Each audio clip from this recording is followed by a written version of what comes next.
Hi there, today we're going to be talking about home automation, social networking, and a predictability issue. My name is Steve, and this is TQA Weekly. Now, did you know there's a reason why you should vary the times at which your devices in your home automation turn on and off in every single day, even which devices turn on at which time? If you didn't, by the end of this, you might understand why you should do that without question.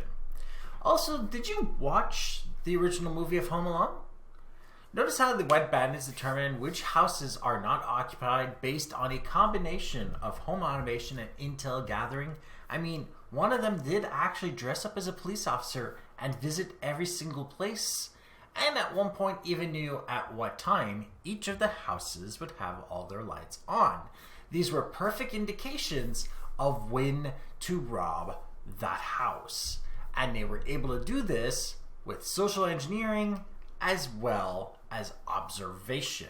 And one of the problems with smart homes is they're very easy to observe if they're all set up in a way where everything turns on every single time at the same time of day. Doing that is a dead giveaway that there might as well be no one home. And because of this, it's actually a better idea to have a little bit more randomness in what you are doing. And even changing the times often of when everything turns on. That way, from the outside, people think someone is in the home. And even certain pieces of the house turning on at different times and then turning back off and turning back on, especially if you want to set this up while you're on vacation, may give the impression that somebody is actually going from one room to the other. I mean, after all, I'm probably not the only person that turns off the light once they leave a room. So doing this makes it very easy for you to give the illusion of life in a house. Because if it's fairly random and not everything is turned on at the same time, then from the outside in, it's possible you are home, and therefore it is possible that no one will try to go in. Now, we're ignoring cameras at this point, but we're using what we know as basically lights.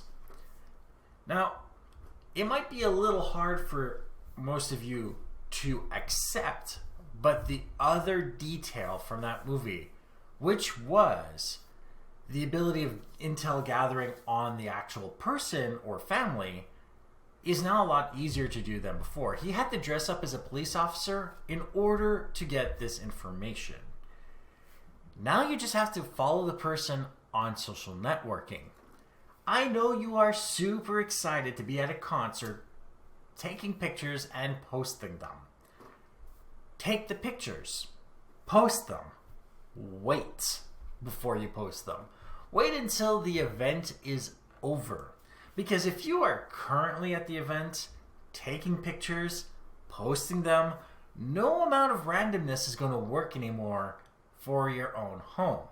Social engineering doesn't require as much effort anymore. If you don't have to engineer the person to do anything, you just have to wait for them to do the action you want, and then for them to just take advantage of it. So if you go to a concert or any other event or go on vacation and take a bunch of pictures, hold on to them. Don't post them.